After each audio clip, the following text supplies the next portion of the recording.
Hi everyone, welcome back to day 2 of our Halloween countdown where we're making our Halloween Book Nook. Today we're going to look at a little bit of how to decorate before we build. I find that's easier, so let's have a look at some of these really fab ideas. Now you can paint the inside of your Book Nook, put up wallpaper. We've printed some here, so I'm going to talk you through that, but really you can do whatever you like on the inside. This is just to give you some resources if you haven't got anything. I also love to use those scrap paper books. You've seen me use those in both the room box and the Witch's Cottage before. They're so easy, they do gorgeous different patterns and they all coordinate with each other, so try those. So what you'll find is on our website now there is a Halloween Book Nook freebies page, and we're going to put the resources in there as we release them. Today we've uploaded a tea stain set of A4 PNGs and a wallpaper pattern set of PNGs, and you can kind of use those, add whatever you want into it and then make your own also. It's completely up to you. So I thought, because I'm not great at aging, and as in I actually don't like to do it, we put so much effort into creating something perfect and then we go and make it look a bit scuffed up. So it's not my favourite thing to do. So I thought, I could get around that. I could actually print some aged pieces of paper, and then I don't have to, I can scruff it up a little bit more and use some chalk pastels, and that helps to add some age into the corner. But I thought if I start off with something that looks like this, I won't be so worried about aging it, and I do want to create a little bit of that aged effect. It's going to be a spooky, but I think as cute as I can get it, Book Nook. So I'll talk you through what we've got and what we ended up with, and then we're going to go over to Inkscape and I'll show you how to recreate this if you want to. I don't do it in Designscape because the limitations in Design Space, for print and cut are smaller than I'd like, and A4 works out perfectly for this Book Nook. So if you can use Inkscape, or if you haven't used it before, you can follow along and hopefully you'll get it. So we have tea stain backgrounds. There's several. This is the lighter one, and did I have another one? I've got another one somewhere. It just kind of has some big splodges on it, and I printed this on an inkjet, regular inkjet paper. And I first off did a darker tea stain background, and then I also at the same time printed a pattern on the front. Now these patterns are PNGs but with a transparent background, so you can print them on whatever you like. You could use cardstock if that will go through your printer. Hope if it's sort of lighter it will, or thinner. Scrapbook paper, you could colour, whatever you've got, or like me, create your own background if you haven't got any coloured paper. So this was just on white copy paper, and I put the PNG over the top and printed both together. And what I realised was, because it's quite colour dense, as it's printing the background and then the pattern, there was a little bit of bleed going on. So then what I thought, I will print the background first, let that dry, and then because I also have a laser printer, I'll print the black see-through sort of striped pattern on top. And that actually came out better, and you can't really see it here. I'll put a picture on screen now, and that will show you the sharper image is from the laser printer, and then the slightly blurrier paper is from the inkjet. So if you do have access to a laser printer, that certainly came out better for me. you might be better if you've only got an inkjet to do exactly as I did, the background first, and then you just put the PNG into, I did it in Word because I think everyone's got Word, so you don't need any fancy software to do that. Put the PNG in the same place. I'll show you how to do that in a second, and then printed it again, and I haven't done that, but it might work out better for you. So we've got several PNG patterns. I went for quite the sort of gothic-y stripe thing. This one is the ravens, and I printed that on this light tea stain background. And then we also have a sugar skull raven and rose pattern, and this one is you'll notice there's a tea stain with a blue hue, and then I printed the pattern over the top of that. I also show you how to do that in Inkscape, so we'll go over there and do that in a minute. But really it's about having fun creating your own wallpaper if you want to or can do, but equally you could just even paint your own patterns on. So let's go over to Inkscape now. I'll show you how I created the repeating pattern, and then how I used Word to print that out onto A4 paper. Okay, so we're over in Inkscape, and I'm going to bring in a PNG which I made from a patternninja.com website. I'll put a photo up of that now. And here is the pattern that I made with it. And you can see, or you might not be able to see, that it tessellates it so that where it runs out on one side, it carries on the other. Now this is the PNG, not the SVG. And you'll notice that it instantly snaps into place. I'm just copy and duplicating them, and it snaps them to the exact node that it should be on to make the pattern look really good. So once you've made your pattern, or if you want to use this one, you can just simply copy and paste and fill the screen up. And then you might think, that's great, but it's too big. So select the whole thing and then copy and paste that, and then you can grab everything. We want to make sure that you grab it whilst it's a group, so I'll undo that a minute. I'll just make it slightly smaller, then that's easier. So select everything. You could group it at this point, but I like to sometimes take ones out, but if we group it, it makes it easier. Copy and paste it, and then you'll see again the nodes snap to each other, and you can quickly make, it's a larger piece but it's got smaller scale of pattern. So then you just could go edit, select all, and group it again,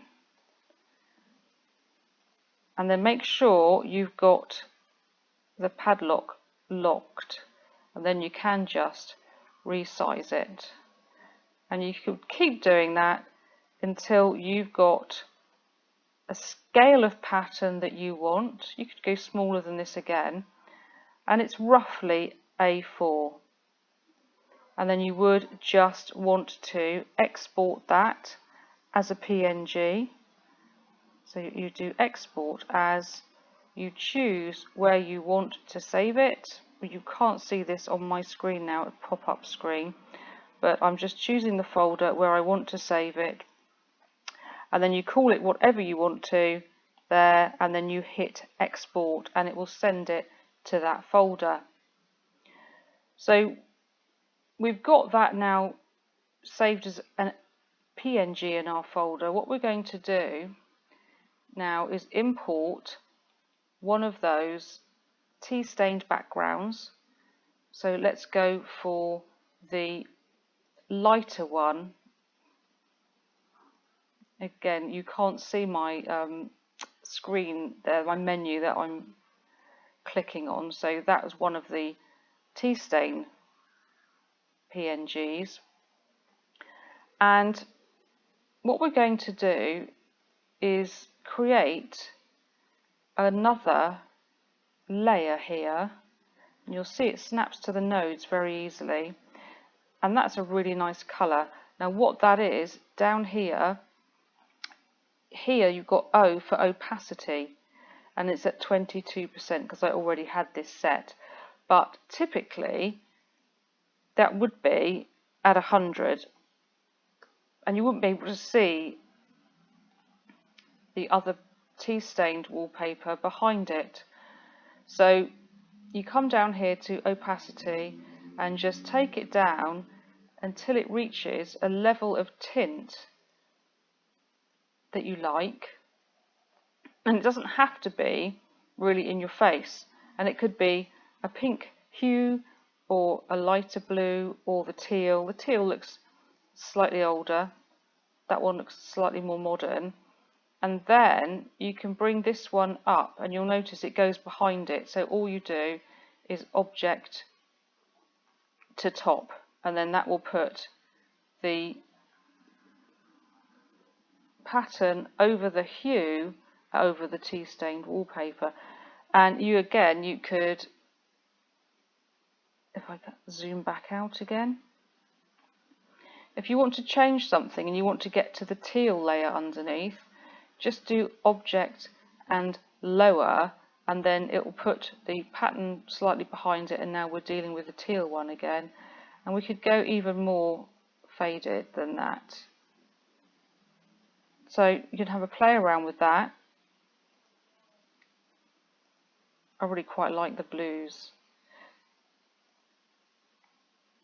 And then you could leave it like that, or you could go and send it back behind the crows. And again, you could do the same thing, edit and select all, and then go to align, and you could centralize everything and make sure that they're all sort of centralized vertically and horizontally. And again, you could export that as a PNG and then send that off in one file. But if you remember in the studio, how I showed you the difference between printing the background first and then putting the pattern on top. So that's how I did that. So if we now come over into Word, we go to Insert, Picture, and then find our background. So I'm doing the tea stain background, and again, you probably can't see the menu that I'm clicking through here. Let's go for the one that you saw in the video. That's that one.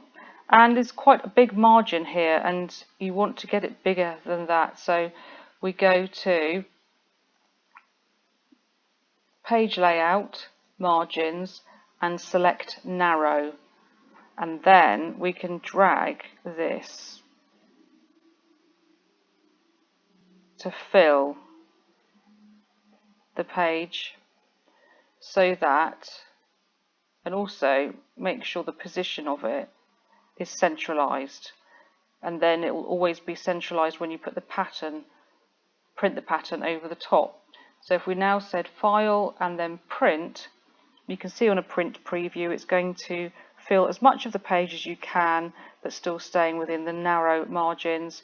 Don't forget, on your printer properties you want to select best quality or photo, and as I said previously, I like to now print the background first and then go back and print with my laser printer the pattern over the top.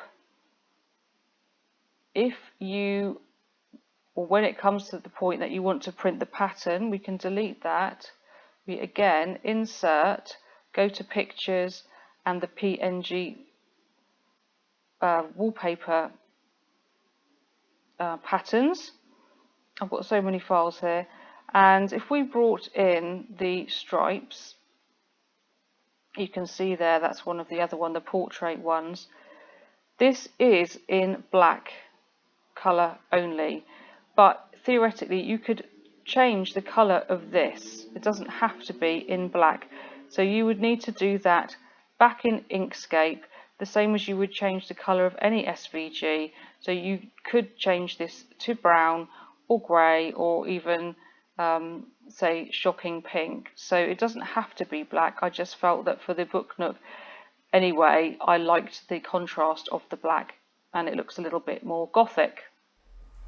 Okay, so hopefully you've got an idea now if you want to have a go at printing your own wallpaper, or whether you're just going to paint or use scrapbooking paper. There's one more thing to think about depending on which version you're going for. So if you're going for the chimney breast and you're going to add in the little fireplace, you will want to decorate the chimney breast and the chimney breast wall before you build it. There is episode 5 or chapter 5 of the Witch's Cottage where I do that, exactly that. I show you how to build the chimney breast and how to wallpaper it. That might be a little bit daunting if it's your first time sort of wallpapering anything, because you have to go around these edges, but it actually isn't that complicated. So have a go at it.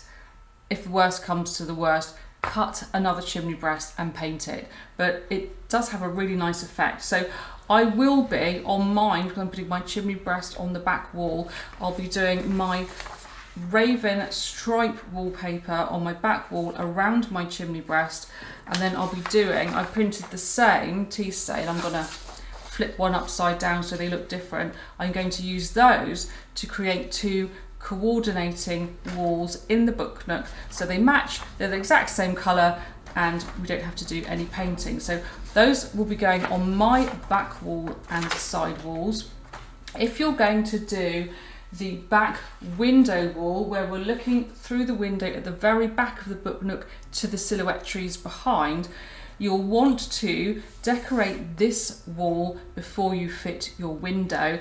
And there's a couple of things to remember for the window. The window will actually be slightly recessed. We've created in this one a window sill, and this will always, the window sill will be on the wall that's facing you. So if you're the outside looking in, or if you're inside looking out, that always goes towards us. And then we have a sort of a little structure really that's going to hold the window, and this will be glued onto the back like that. I don't know if you can see that, but you can imagine we've got some depth there, and I'll show you this in more detail when we get to the window fitting video. But all you'll need to think about if you're going to wallpaper this wall is that you'll want your inside of your window reveal either to be painted in a coordinating colour, or you might want to wallpaper that in one go. But you might want to wait until we get to the window fitting video before you do that whole thing. If in doubt, I'd say paint this just a nice coordinating colour, so when it's like that it will naturally look like a plaster reveal for a window. So that's the only sort of thing you need to bear in mind, is which back wall you're going to have and how you want to decorate it before you fit it. When it comes to gluing the wallpaper on, we need to think about exactly how the Book Nook is constructed. The sides fit onto the outside edge of the back. So ideally we want to stick chipboard to chipboard for the strongest joint. So I've marked a 2mm gap all the way down these edges of my sides, and I will glue the wallpaper up to there but not over there. So then that will give me a line of chipboard that I can glue onto the back piece. The back piece you can decorate fully from edge to edge because it's this outside edge that we're gluing onto.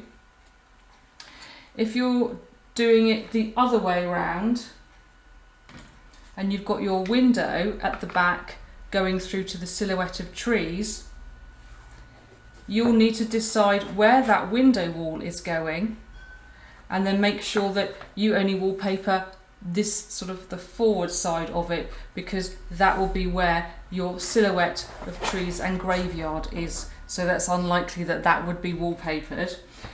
And if we're doing my version coming forward and having the window further up the book nook, we also need to think where we'd like to have this window wall, so that we make sure we stop the wallpaper there and don't come forward of the window into our graveyard and forest. So the wallpaper, I think, by the time we trim off the white edges, it's exactly on mine the A4 size. And again, make sure you adjust your margins so that you can print the full size of the A4, at least in height, to cover the chipboard, which is 10.5 inches. I'm going to trim that up now and we'll see. I think that might still be a little bit too far forward for me. If I had my window there, that doesn't give me much of a gap to squeeze in my gravestones and my tree silhouettes. So we'll trim that up now, and then I'll show you how I glue my wallpaper on, and then we'll have a think about where we're going to put the window wall. Okay, so I decided to recess my wall by 2 inches. You can just about see that. And so I've got the 2-inch gap on this side, 2 millimeters on that side, and my wallpaper fits in between. You will, with an inkjet, if you've got water on this, the ink's likely to spread. You can fix it with a matte sealing spray. I'm going to use a glue stick, which is, I find, the driest type of glue. The more water you use, or more water-based glue, the more likely it is to run. I haven't used a matte sealer on this. I'm just going to glue it and see what happens. And also, if you started rubbing it down with your actual hands, the likelihood is that there's moisture going to come out of your hands and start rubbing that as well. That might work in a haunted house, so if you could actually maybe add to the effect by doing that. But if you don't want to do with that, I'm going to put glue on the back with the glue stick, and then I'm going to use a brayer and use that, which is acrylic and squeaky, to smooth that down and not touch it or overly touch it or smudge it with my actual hands. So this is a silicone sheet, so it doesn't matter if I get glue on it, it just peels off afterwards. And then also in this case, normally I would put glue on the paper, but because we may get some ink bleeding or running, I'm going to put the glue directly onto the chipboard this time. You don't need to prime it. And of course, if you don't want to wallpaper, you could just paint, but make sure you still paint within the guidelines of where you want your walls.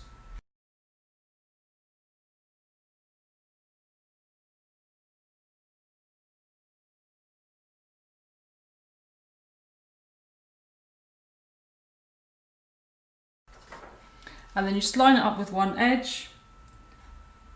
I always go to the back because I'm going to I'll see this edge more. The one at the front we won't see because it will be behind the front wall. And just make sure it's in line with the top and bottom. Excuse my squeaky brayer.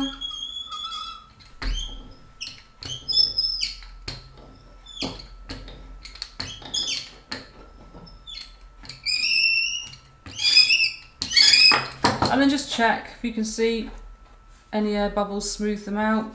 Kind of looks like it because it's crumpled paper effect, but it's actually flat. And then what I would do is, I've got some Teflon sheets. I would put this on my bench with a Teflon sheet over it, and I've got my big granite slab here, which is a upside down worktop saver with a lovely flat surface and heavy, and I will press that now under my granite slab and let it dry. Paper-based products can, and some wood ones, warp when you get any kind of glue or paint on them. You can paint the other side to try and even out the warpage. You have to do that at the same time. I don't like to do that always because I don't know at the minute how I'm going to decorate the outside, but if you do, by all means paint or wallpaper both sides, and then the chances of it warping will be slightly less, or it will be more even, but I just press it and it works out fine for me. So I'm going to go and do all my pieces now. I'm going to build the chimney breast and wallpaper that, as I said, the same as I did in the witch's cottage, and then we'll come back tomorrow and we'll look at the flooring and ceiling options. Thank you for joining me today, and I'll see you soon.